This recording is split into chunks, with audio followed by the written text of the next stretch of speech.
Hotel Bhagyashree मालकाचं अपहरण प्रकरणामध्ये एक महत्त्वाची बातमी। रोहित पवारांकडून प्रकरणाच्या सखोल चौकशीची मागणी करण्यात आली आहे। अपहरण आणि मारहाणीची घटना संतापजनक असल्याचं रोहित पवारांनी म्हटलंय।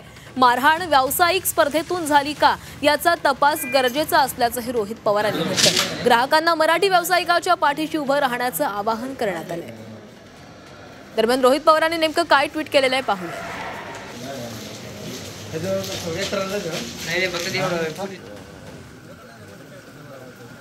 सोशल मीडियामध्ये सर्वत्र चर्चेचा विषय असलेल्या हॉटेल भाग्यश्रीचं सर्वेसर्वा नागेश मडके यांचं अपहरण करून त्यांना बेदम मारण्याचा झालेला प्रकार अत्यंत धक्कादायक आहे।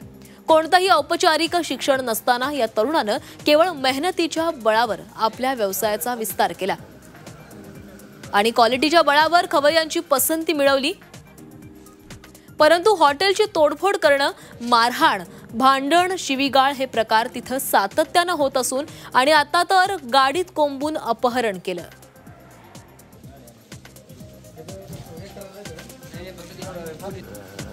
हा प्रकार व्यावसायिक स्पर्धेतून झाला की अन्य कोणत्या कारणांनी याचा कसून तपास करून पोलिसांनी त्यांना कायद्यानं नाद करती काय असा धडा शिकवावा आणि ग्राहकांनीही एका मराठी व्यावसायिकाच्या पाठीशी ठामपणे उभं राहावं असं आवाहन रोहित पवारांनी केलंय।